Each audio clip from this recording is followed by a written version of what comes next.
Zoti Islami ka pasur një deklaratë ditën e sotme të zotit Rama lidhur me paketën e maleve, ku ai është shprehur ndë të tjera që në momentin që ka një konflikt, le të themi, mes një fshatari që e ka tokën dhe një personi tjetër i cili ka deklaruar se është prona ime, ata pasi shkojnë në gjyq dhe momentin që ai mund ta humbë gjyqin, qeveria ja paguan atit personit tokën. Pra, në të gjitha rastet, nëse dikush, le të themi, ta bëjmë më konkrete, vjen në një fshat dhe thotë që kjo toka është e imja dhe investon atje dhe pastaj del dikush tjetër dhe përmes gjyqit e fiton atë çështje, nuk i kthehet më toka, por shteti ja dëmshpërblen tokën atij që është toka pronarit vërtet. Ajo është një tradhti kombëtare, është një vjedhje e strukturuar nga shteti, e organizuar nga shteti dhe e mbrojtur nga struktura të drejtësisë shqiptare që janë tërësisht në dispozicion të hebreut që ka Edi Rama në zyrë dhe që i bën ai të tëra këto veprime. Ç'është kjo paketë e maleve nga na doli se po na nxjerrin dhe terminologji tani që të gënjejnë qytetarën e thjeshtë. Ç'është kjo paketë e maleve? Jo zotë, jo, s'ka paket malesh, ka paket vjedhjes, ka paket grabitjes, ka paket vrasje të qytetarëve shqiptarë. Kjo është paketa që bën Edi Rama. Një gjë u them shqiptarëve, asnjëherë mos besoni ato që thotë Edi Rama, besoni ato që bën, shikoni ato që bën.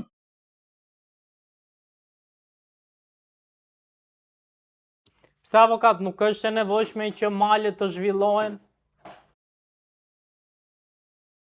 Qa thua? Dhe ti e beson këtë? Qa do zhvillosh maleve ti? Të ketë investime në ato zona, pse duhet të lihen tjerë? Dakor, qa do bësh, ma thoj konkretisht, se jam fshatar, nuk marr vesh.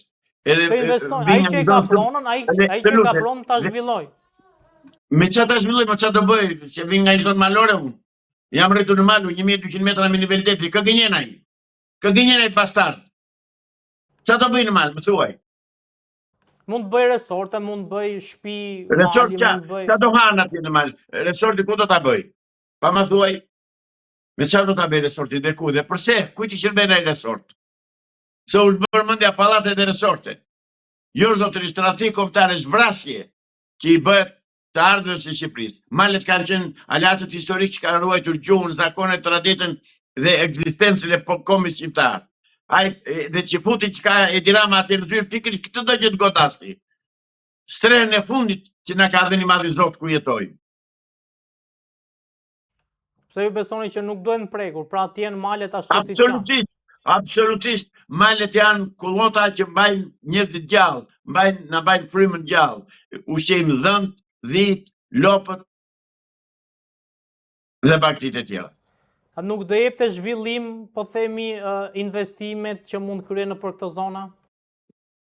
More të do më thuash konkretisht qa do zhvillosh atje, se ju flisim me fjalë të përgjithshme. Zotëri e gazetare dhe dëgjom këtë dhe po ma bën pyetjen mua. Tani më thuaj, ç'kupton ti me fjalën investim atje në majt malin golëm? Ai që ka një tokë atje ta zhvilloj, mund ndërtoj një bujtin, mund ndërtoj një resort, mund ndërtoj një ferm. I që këto fjalët bujtina dhe resorte. Më thuaj konkretisht qa do bëj, ku do haj, me qa do ushqet atje, me qa do ta furnizoj, nga do ta furnizoj. Që bëni kështu mos i gënjeni veten. Turistët do shkojnë atje? Po pse më Shqipëria për turistët, do ka ta nisë tani të punojnë për turistët apo për vete? Se s'po e marrë vesh këtë Shqipe, se s'bër epidemi, turizmi. Në fakt s'ke turizmi. Vinë ca rëmbytje këtu në Shalvare 6 turist, të vish që shikosh të turp e faqe e zezë. Edhe janë turistë ata, turistë që do të sjellin të ardhura. Por edhe shqiptarët brenda Shqipërisë, kur të shkoj atje të ketë ku të flej avokat. Ketë një vend, shkon për shef, ai kur velesh, shkon ku di unë, në malet e... Dhe fuqizo prodhimin bujqësor vendas dhe s'ke nevojë për të bërë turizma edhe kështu siç më thua në majt të maleve, në malet, ç'do bësh në male? Jo, është puna që të shtetëzohet malit, mos kesh më drejt vesh atje, ti vër traun atje të mos hysh. Për këtë bëhet. Zoti Islami ka pasur një reagim të zotit Rama lidhur me ushqimet në Shqipëri, duke deklaruar që thertoret nuk janë në nivelin e duhur pasi nuk pastrojnë ashtu siç duhet produktin që del nga këto thertore. Mendoni që ky është problemi i vetëm në Shqipëri? Të paktën në aspektin e ushqimeve? Jo. Atë ka bërë për tjetër puna ai. Nuk e ka hallë se ju prish puna ati se thertoret nuk janë në kushte higjienike tjera, sepse ato rregullohen për një herë. Me një herë rregullohen. Me një herë, një të grumbulluar bën mbetjet, edhe i azhison, i neutralizon, i bën siç i bën e gjithë bota. Jo, qëllimi është gjetë, qëllimi është që të zhduken bakteria, të vijë mishi i infektuar nga Brazili, të vinë mbeturinat e Brazilit këtu, të vijë ashtu quajtur mish sintetik i prodhuar në për laboratoret e ndryshme të botës. Është ai qëllimi, nuk është ky zotërin. Nuk i prishet puna e Tiranës për shëndetin e popullit, se nuk ka dalë akoma të bëj autokritik dhe të thotë që ne kemi vrarë me qindra njerëz duke i detyruar të vaksinohen, se kjo u vërtetua publikisht që vaksinat ishin vrasëse. Pra nuk e ka se u bë merak për shëndetin e njerëzve. Edi Rama zotëri është një armik patologjik i kombit shqiptar dhe i shtetit shqiptar. Që ta dini. Zoti Islami, çfarë nuk shkon me ushqimet shqiptare? Importi i ushqimeve që vijnë nga Serbia. Kjo nuk shkon. Heqja e prodhimit vendas. Konkurimi kriminal që i bën pushteti e Tiranës prodhimit vendit për të favorizuar importin e drithrave dhe të ushqimeve të tjera serbe. Kjo është shkaku themelor dhe rreziku kryesor që i ka ndosur shqiptarëve. Shqiptarët nuk e dinë.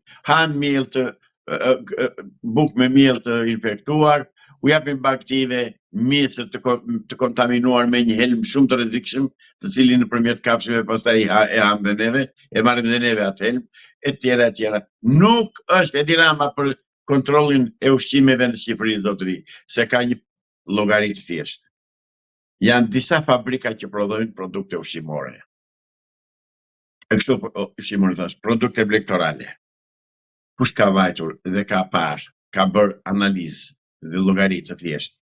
Sa qumësht ka marrë nga blegtorët, nga fermat, ta shikoj këto fermat se s'ka fermat që priponese. Sa qumësht ka marrë nga ato dhe sa ka prodhuar djathtë, gjallë, gjizë, dhallë. Këtë se ka bërë njeri llogari. Marrin mua, më japin mua kompetencat, vetëm unë të kontrolloj të shoh si ti nxjerr. Ka pasur fabrika të rëndësishme dhe të mëdha të qumshit në Shqipëri, të cilët deklarojnë se kanë marrë qumësht nga fermerët dhe më pas me ato kanë formuar, kanë bërë nën produkte të tjera të qumshit. Sa po ta thash pak përpara, të shkojmë bashkë. Dhe unë si ta kontrolloj dhe si ta vërtetoj se çfarë kanë bërë. Është e thjeshtë fare. Të shkojmë bashkë. Marrë një ekip mjekësor, kështu shkencor, dhe nga policia e shtetit, të mbrojtur, të garantuar nga policia e shtetit, dhe të verifikojmë sa qumësht është bërë hyrje, nga është marrë ky qumësht, dokumentat e hyrjes së këtij qumështi në fabrikë, dokumentat e daljes së prodhimit nga ky qumësht, sa djathtë, sa gjallë është prodhuar, se fatmirësisht e bëjmë kollajet llogari, dhe ku nga ka dalë kjo pjesë, kjo saci kaq e madhe. Jo zotëri, jo. Nuk duan ta bëjnë. Janë këta që po na vrasin. Është mashtrim, s'është nga prodhimi i qumshit vendas. E keni gabim shumë.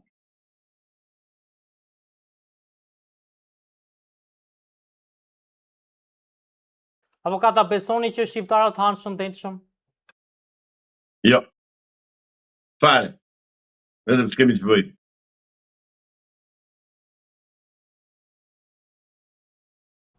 Ka pasur një, po themi, lajm mjaft të bushëm lidhur me kryetarin e Bashkisë së Gjirokastrës, zotin Flamur Golemi, ku ka pasur alodime mjaft të shumta lidhur me një infektim të mundshëm me një sëmundje, le të themi, ngjitse. Si e keni parë këto, po themi, informacione të mediave, të disa mediave, dhe më pas është bërë dhe reagimi dhe po themi mohimi i këtij lajmi, madje ka shkuar deri aty sa janë publikuar dhe analiza të zotit Golemi. Çështje Çfarë ka ndodhur personale. realisht dhe pse duhet të shkohet deri këtu? Nuk kemi si ta dim. Nuk kemi nga ta dim. Sepse çështja thjesht personale, është për trupin e tyre, është për jetën e tyre. Këto janë ndërhyrje direkte në jetën e qytetarit.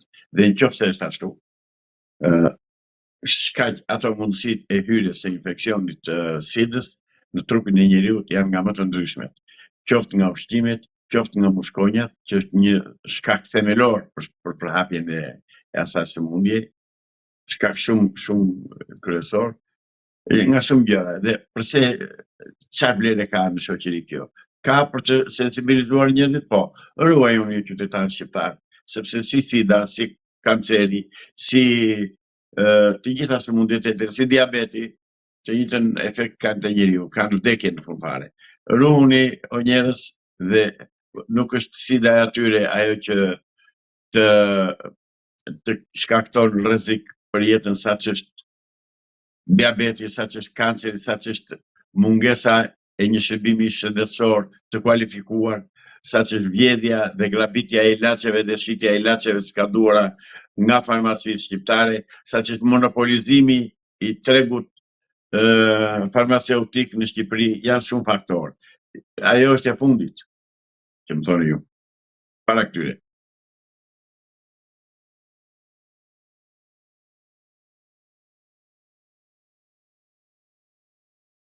Në fakt, policia ka marrë të pandehur personin që e ka shpërndarë si informacion. Mendoni që është një gjë e drejtë, po themi kjo që bëri policia, dhe a duhet të ketë kujdes në shpërndarje këtyre informacioneve?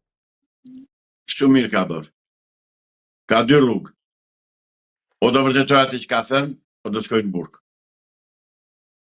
Unë i bisirje, Flamur Golemit, me qenë se ka mbiemrin e fshatit tim, sepse para 100 vjetës ka nikur nga Golemi ata dhe janë vendosur në fushbar, i bisirje, i hap gjyqja ti personi dhe ti kërkoj dëm shpërblim, sa ai të mos e ngërë kokën më kurrë që është marrë me këtë punë. S'ka që i duhet ati se çka me shëndetin e tij dhe me trupin e tij. Çdo të thot me ata. Sigurisht që nuk mund të mos e komentojmë edhe situatën që po ndodh në linjën e mesme, ku duket se palët nuk po shkojnë drejt një raundi të dytë negociatash, pasi Irani ka refuzuar që të ulet në bisedime me Shtetet Bashkuara të Amerikës. Si e gjykoni këtë vendim të Iranit dhe apo shkohet drejt një tensioni më të madh lidhur me luftën që ka nisur prej më shumë se një muaji? Në luftën në lindjen e mesme e bëjnë ata që kanë nxitur dhe kanë financuar luftrat gjatë gjithë historisë nga mesjeta e këtej. Dihet kush e bën luftën në Iran. Por jam plotësisht me shtetin dhe me popullin iranian, jam kundër asaj lufte, jam kundër bombardimeve amerikane atje, dhe jam kundër komandës që kanë marrë Shtetet e Bashkuara të Amerikës nga një kriminal që quhet Netanyahu. Praktikisht Amerika po bën lojën dhe po lufton, po vret njerëz të pafajshëm në Iran në shërbim të Izraelit. Amerika këtë gjë bëri dhe në 2003-2002 kur sulmoi Irakun dhe e shkatërroi fare si shtet, një shtet me histori mira vjeçare, duke e justifikuar me faktin që ka armë të dëmtimit në Mars, e tjera vajtën së gjetën asnjë gjë.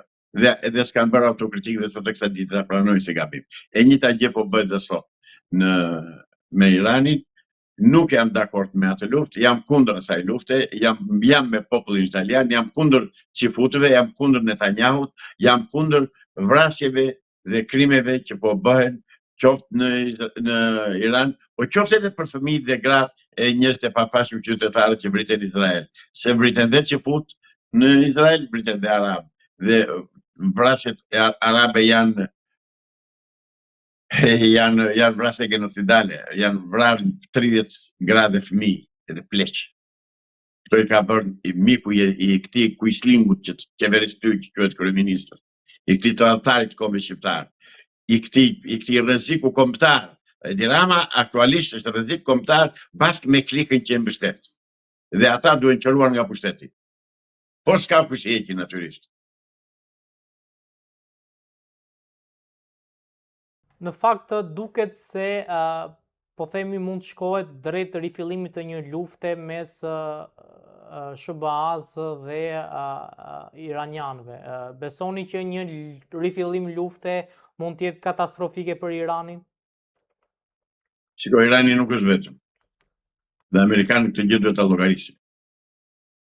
Sepse të tërë dim dhe të tërë shohin, por nuk e thonë, akoma nuk po e thonë. Do ta thonë, por nuk po e thonë akoma. Po e them unë i pari si gjithnjë. Që mbas jam dhe i pari. Që mbas Iranit është Kina dhe Rusia, që kanë interesa jetike ekonomike në Iran. Kështu që ai presidenti amerikan i ka hyrë detit më këmbë në Iran. E ka të humbur atë luftë, ta din të tërë, sado që të shkatërrojë, sado që të djegë, të përvlojë, sado që të përmbysë. Irani është shtet 1.600.000 km². Është më i madh se Evropa. Kështu që me Iranin ata e kanë të humbur betejën. Sa do vazhdoj, si do vazhdoj, nuk e di. Mendoj dhe kështu do bëhet, sipas mendimit tim, që në lojë do hyjë Kina dhe Rusia. Dhe po hyri Kina në lojë, do t'i hap front tjetër Amerikës me Tajvanin, me interesat amerikane në paqësor. Dhe atje Kina është absolute. Se vetëm ushtar ka një 100 miliona, 200 miliona, se sa ka. Kështu që Amerika këtu po vret interesat e popullit dhe të qytetarëve amerikanë në radhë parë, dhe në radhë të dytë edhe interesat e popujve të tjerë rreth rrotull, qoftë lindjes mesme, qoftë edhe më gjerë, sepse aty është burimi i energjisë për gjithë botën, është nafta, ka interesa të ndërthjellta nga shumë shtete dhe shpresoj që në Amerikë të dalë në burra shteti dhe t'i thonë Netanyahu, stop, ku të çon mushka. Apo bëhet gati Turqia për një luftë me Izraelin? Nuk e përjashtoj. Po hyri Turqia në luftë, Izraeli mbaroi. Atëherë do ta zhdukin fare nga harta. Kështu që gjëja më e mirë për Izraelin do ishte të tërhiqej, të mbyllej atje në vendin e tij, të shikojë të rregullojë problemet dhe dëmet që janë shkaktuar nga lufta me Iranin dhe ta mbylli këtë kapitull se nuk fiton gjë. Është e pamundur që të realizojë Izraeli atë shtetin e madh izraelit që ka në doktrinën e tij historike këtu e mira vjeçare. Zotëri, popujt janë ngritur tani, popujt janë rritur, popujt janë zgjuar, popujt janë armatosur, janë fuqizuar. Është e pamundur që të dalë një shtet çifut të luftoj dhe të fitoj luftën, edhe veçanërisht me Turqinë. Mos harroni që si me Irani dhe me Turqinë janë dy popull të rrimë, dy popull që luftojnë, nuk janë zbatarak, dhe Izraeli këtë gjë di mirë. Izraeli këtë gjë e di mirë. Po t'i vësh re, iranianët shkojnë në luftë me fjalën Bismillah. Turqit i pashtu janë fetarë. Pra, kemi dy popuj që janë luftarak, që kanë histori, që kanë tradit, që kanë kulturë, janë shtete nga 600-700 vjeçar, Irani është 2500 vjeç shtet. Turqia, të paktën shtet modern i organizuar, është që nga viti 1400 e këtej, më përpara 1300. Pra nuk fitohet lufta atje me Turqinë. Dëshiroj me gjithë shpirt që të futet Turqia dhe ta shkarosi fare nga faqedheutat e Izraelit. Pse ju mendoni se Turqia është më e fortë se Izraeli nga ana ushtarake? Nuk bëhet fjalë fare, as mos e diskutoj hiç. U ruashin avionët. Shkon, po shkeli këmbë ushtarit, ke mbaruar. Mbaj avionët sa duash. Jo që Turqia nuk është pa avion, nuk është pa raketa, nuk është pa armatime moderne, është armatosur dhe Turqia që të s'keme atë punë. Kështu që Izraeli do bëj mirë llogarit para se vej. Edhe ajo e ashpikoj këtu ramburoj e hekur që pretendon të Izraeli i dolli një hiç basi raketat balistike iraniane e bën çarçaf.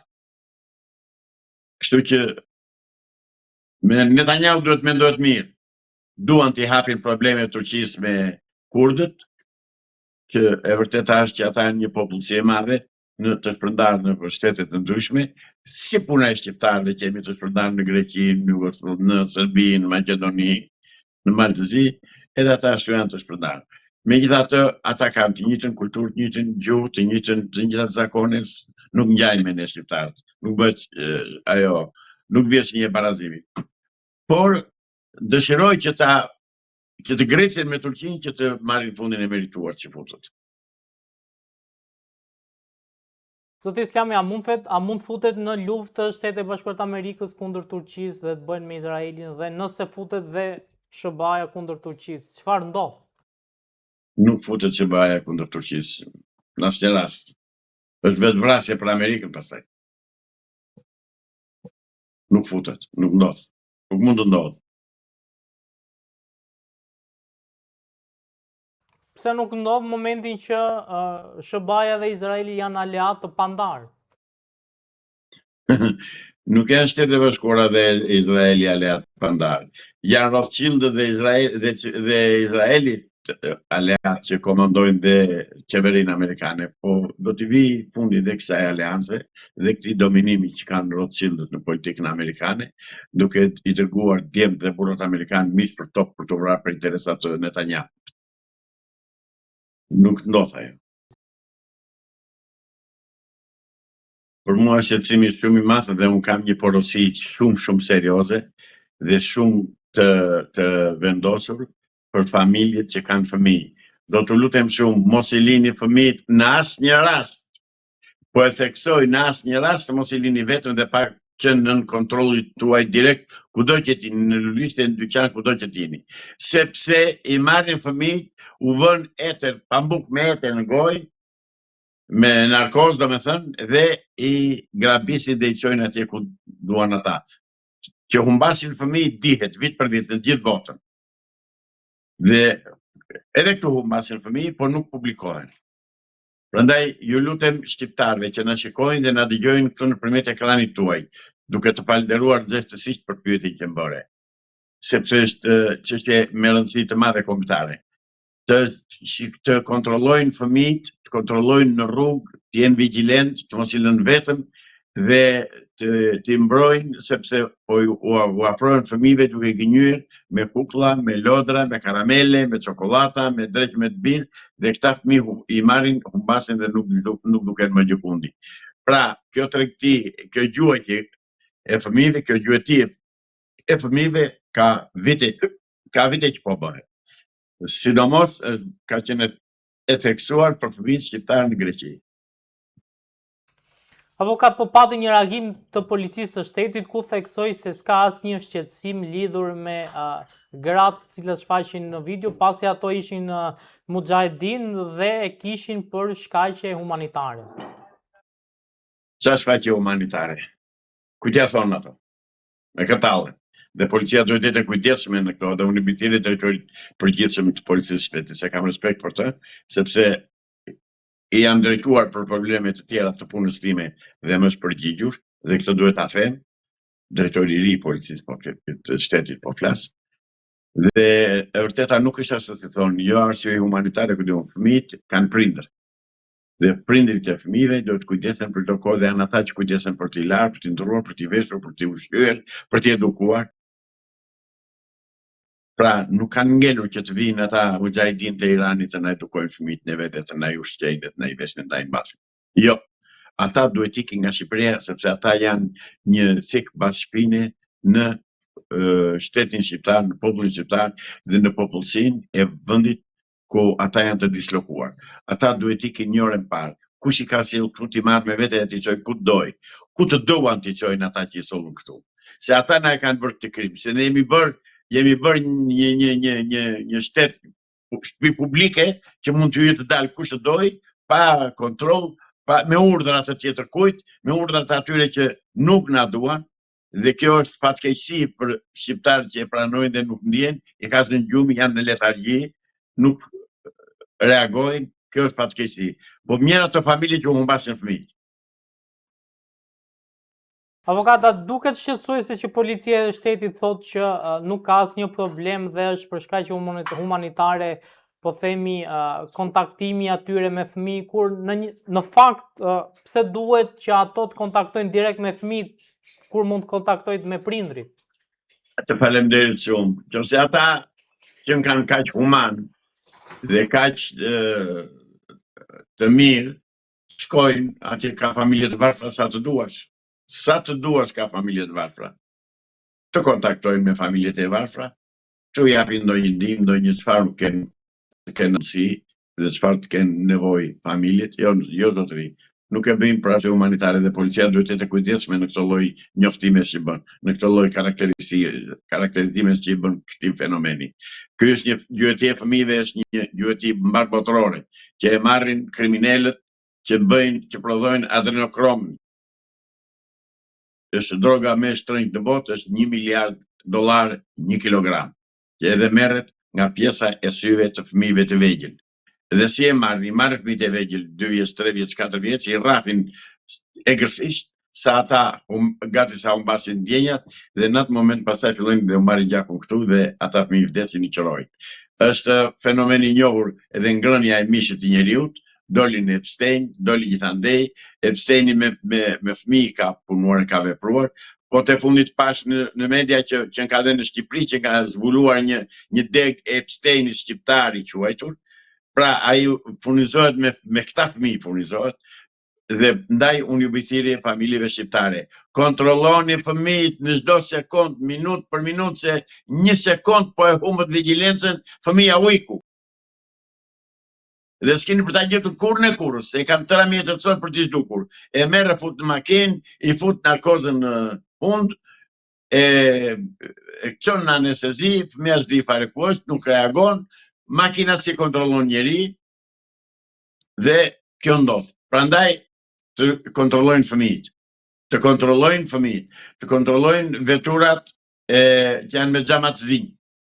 Të kontrollojnë veturat janë me xhamatzin, janë me leje apo s'janë me leje, kush janë pronarët e tyre dhe me se merren, cili është aktiviteti i tyre. Kjo është detyrë e policisë, kjo është detyrë e shërbimit sekret kombëtar. Dhe shërbimi sekret kombëtar është i vonuar shumë që nuk merret me këtë kontroll dhe me këtë shërbim që shërbeja dheut për të ruajtur fëmijët tanë. Se i marrin, jo vetëm kaq, po i marrin tani për të bërë homoseksual, Avokata, duhet që ketë, po themi, këtë panik në publik lidhur me këtë fenomen dhe ajo që të bën përshtypje është pse janë, po themi, ky komunitet i mujahedinëve që po e kryen këtë proces humanitar, pra pse edhe ata nuk janë mujahedin. Pikërisht në një, po themi, kohë kur në Iran po luftohet. Ata nuk janë mujahedin, ata janë spion të Izraelit, ata janë antikombëtar për vendin e tyre. Nga ata s'kemi asnjë lloj leverdie, asnjë lloj interesi dhe asnjë lloj miqësie. Nuk dua t'i njoh fare, nuk dua t'i shikoj fare me sy, sepse janë të dërguar dhe të stërvitur dhe të udhëzuar nga struktura çifute për të mbledhur fëmijë. Pik.